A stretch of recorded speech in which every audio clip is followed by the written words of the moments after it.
All right, so to finish this carbohydrate talk here, this is the animal starches we're talking about. Immediately, if you look, you'll notice that these are way more branched than the plant starches. Now, they're both starches. For whatever reason, well, I don't want to confuse you. Yeah, so this is strange that it doesn't end in ose, because all the other ones, maltose, glucose, galactose, all that in ose. So glycogen's a little different. For the most part, what our liver does is we take in glucose, and whatever we can't burn, our liver actually turns glucose into glycogen for storage. So it's once you have burned off all your glucose, then you'll start breaking glycogen into little pieces and use it as glucose for energy. And once all your glycogen is gone, finally you'll start to burn the fat that we want to when we work out. So that's that. So that's all of our energy sources. And we'll move on to proteins. Proteins, completely different purpose. You don't really get any energy at all from proteins, which is why it's a nice, safe thing to eat. And the monomers in proteins, you may remember the monomers in carbohydrates were simple sugars. Basically, glucose was the monomer. In proteins, the monomers are amino acids. So what process would you use to link an amino acid to another amino acid to make a polymer? Well, that would be the dehydration synthesis one. You'd link those monomer, polymer, amino acid, you make some proteins. So we'd say amino acids are the monomers right here. And we use them for lots of reasons. Basically, it builds you. If you remove all the water, about half of what you're made of is protein. It builds structure. It allows us to move via the muscles, which are primarily protein.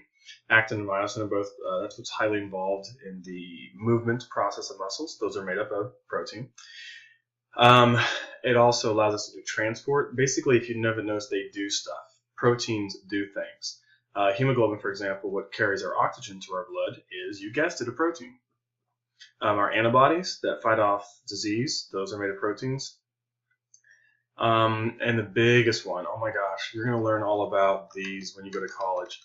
We'll briefly discuss them, but enzymes are the single most important functional chemical in your body. They basically speed up chemical reactions. Naturally, chemical reactions do not occur fast enough in your body for us to have any use for them. Secondly, we have no way of controlling them. So these reactions are happening really, really slowly. You add an enzyme and it speeds up. And you take the enzyme away, it slows back down. It's basically, the enzyme is a protein that unlocks a very specific reaction. And it's super duper important. Super duper. Like trypsin and amylase. Yeah. Oh my goodness. You can read this. Here is your monomer, okay? So when I showed you the glucose, that was the monomer for carbohydrates, here's your monomer for proteins. It has a carbon in the middle, and it has 1, 2, 3, 4 things off of it. It always has a hydrogen here, a CO2, or a carboxyl group that has a negative charge, and over on this other side, it has an amine group, which is an NH3, CO2, NH3. You'll notice this has a plus, and this has a minus, and this R group in this top part's a hydrogen. That never changes. Always a carboxylic acid side over here, or CO2, always has a hydrogen, always has an amine group. This R group varies, and we'll talk about that. It's basically, this is what makes proteins ridiculously complex. So if you look, you'll see this little carboxyl hydrogen amine group right here. I've highlighted it so you can see it much easier. Then this R group varies. Sometimes you have an alcohol, or a branch, or a really short one, or a long branch with another amine, or some cyclins, or all types of things. So you will need to know some things from this on your test. You need to know these 3 polar basic amino acids, these little amino acids, and you can, I don't know if you can read this or not, but there's 20 of them, 10 on this side, 10 on this side. There are 3 polar basic. You need to know this. So if you need to pause this and write it down or highlight it on your piece of paper, go ahead and do that. You also know the polar acidic ones. These are your non-polar. So we've got polar, polar, polar, and a few non-polar ones. You need to know the So know which ones are polar acidic, know which ones are polar basic. Know these three right here.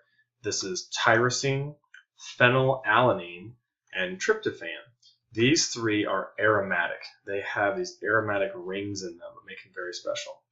Two super important ones are cysteine. I don't know if you can see what's right in the middle there, but that is a sulfur group. And methionine has sulfur.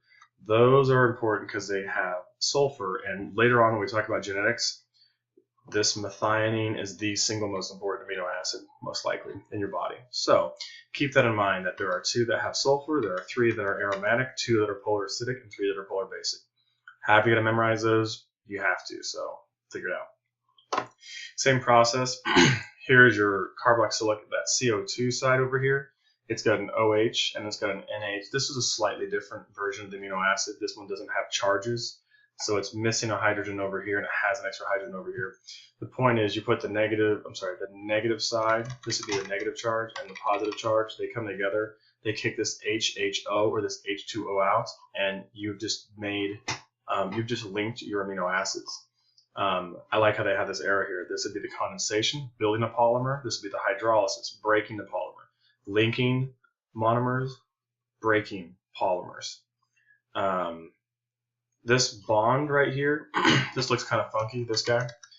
This NHO, this would be a CONH. This is a special bond called a peptide bond. It's a covalent bond that links amino acids together. So if you can see all these amino acids up here, every one of them are linked. They're linked by peptide bonds, just a special bond. We don't have that name come up in any other, there's no name for a special bond in any of the other polymers. Peptide, protein. So you link amino acids, you start to get a peptide chain, or a polypeptide they call it right here. So amino acid, amino acid, amino acid, oh, we're getting a peptide chain, a polypeptide chain, and then it turns into basically a protein. I don't know the exact numbers, but all these words kind of come together. Oh, here's another picture of it. So there's your NH3 with a plus charge. Here's your CO2 with a minus charge. Pull out the water, and you have your peptide bond right there. Monomer, monomer, polymer. I just talked about a lot of this stuff here. There's 20 amino acids that occur naturally. Oh, super important. Let's talk about this. When we took our carbohydrates and just linked them together, they just form kind of chains or branches, and nothing really happens. We can form these complex chains and bunches and store them, and when we need them, start breaking off those glucoses for energy. Proteins do something really different. If you start to link these amino acids together, you can see lysine, valine, phenylalanine, glycine, arginine, cysteine. You get this big long chain, just looks like a string of pearls. So that's called, I don't know if you can read it back there, but it's called the primary, God, I wish I could move that. It's called the primary level. It's just basically the way those proteins, those amino acids are linked on the chain. Well, since some of those are polar basic and some of them are polar acidic and some of them have sulfur and some of them are positively charged, some of them are negatively charged, they will actually start to do things like form hydrogen bonds. There's one right there. They'll form kind of covalent bonds. Basically, wherever they're based, if they're like, hey, I'm polar acidic, I'm polar basic, they'll make a little protein or a salt bridge. Oh, you got a sulfur? I've got a sulfur. And they'll form a sulfur bridge.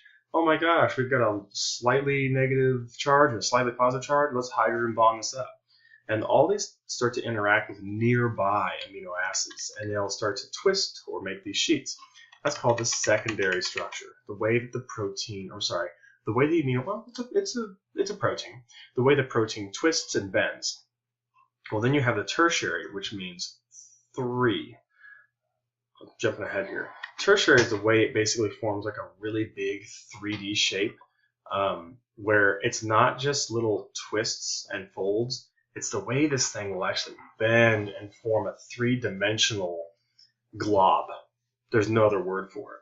This is when they start making some crazy things like ionic bonds, and you're not just having little nearby interactions. So primary structure, string of amino acids. Secondary structure, interactions with nearby amino acids. Tertiary, interactions with really far away amino acids. And the only way you can get more complex than that is if you start to combine multiple amino acid chains, multiple proteins. So for example, this quaternary structure is number 4.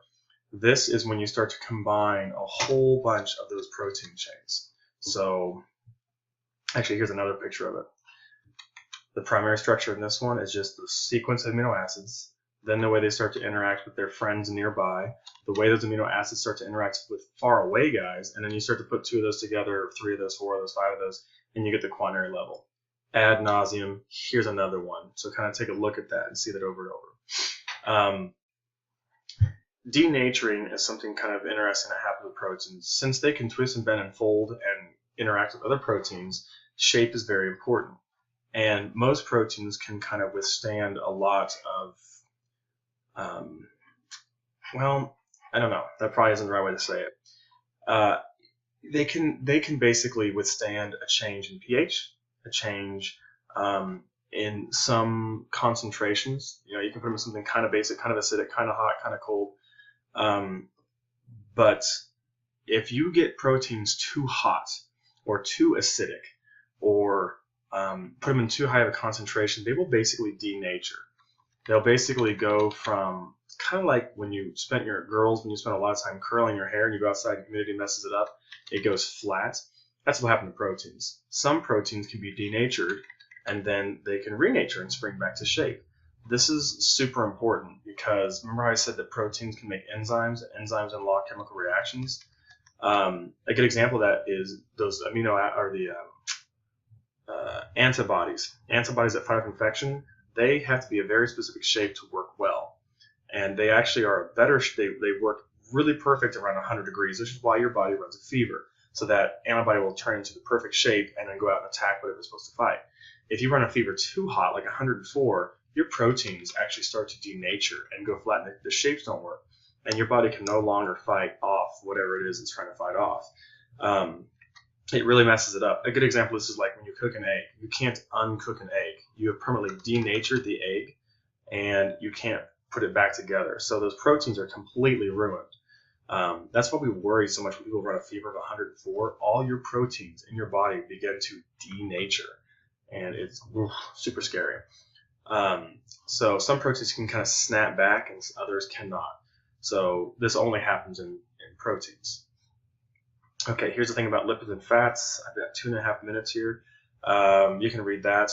There's basically 2 types of fats. Here's your monomers. Some texts will tell you that fats don't have monomers, but they do. The 2 pieces, you have a glycerol, which has 1, 2, 3 carbons, and then you can put these fatty acid chains. They're just they're just strings of carbons of hydrogen going across. This is a triglyceride because it has 3 fatty acid chains coming off. Like you can see, this one only had 1. Oh, look at this. Once again, condensation reaction linking monomers to make a polymer. Yeah, so this is like a triglyceride. The 2 most important ones are saturated fats and unsaturated fats. This is your unsaturated. With saturated fats, they are solid at room temperature, and they are saturated with hydrogens. What I mean by that is you cannot squeeze any more hydrogens on that chain. This one, you've actually lost some hydrogens, and it begins to bend. That's what makes these chains kind of kinky, if you will. This one right here must be a saturated fat because you can see the chains are all straight. Straight chains, saturated fats, solid room temperature. A whole lot of S's going on here. This one has bent chains. It will not be solid at room temperature. It'll actually be a liquid. Let me show you what I mean by that. So if I don't know if you can see this very well, I have papers that are perfectly flat and straight right here. You can pack these really, really tight. So tight that they actually become solid. That's what's going on with the saturated fats. Since the chains are straight, they can be packed really small and make super dense or high density lipids, HDL. And if you have bent chains, you'll see this is only 3 chains, but since they're bent, you can't pack them as well, and they actually will stay a liquid. So this is typically liquid lipids, are another word for oil. You find these in plants. Solid fats with the straight chains you find in animals. That's why these are solid at room temperature, like butters and lard, and all the bent chains are going to make oils, like vegetables, canola oil, vegetable oil, coconut oil, soybean oil, things like that. So they are not saturated with those hydrogens and make bent chains.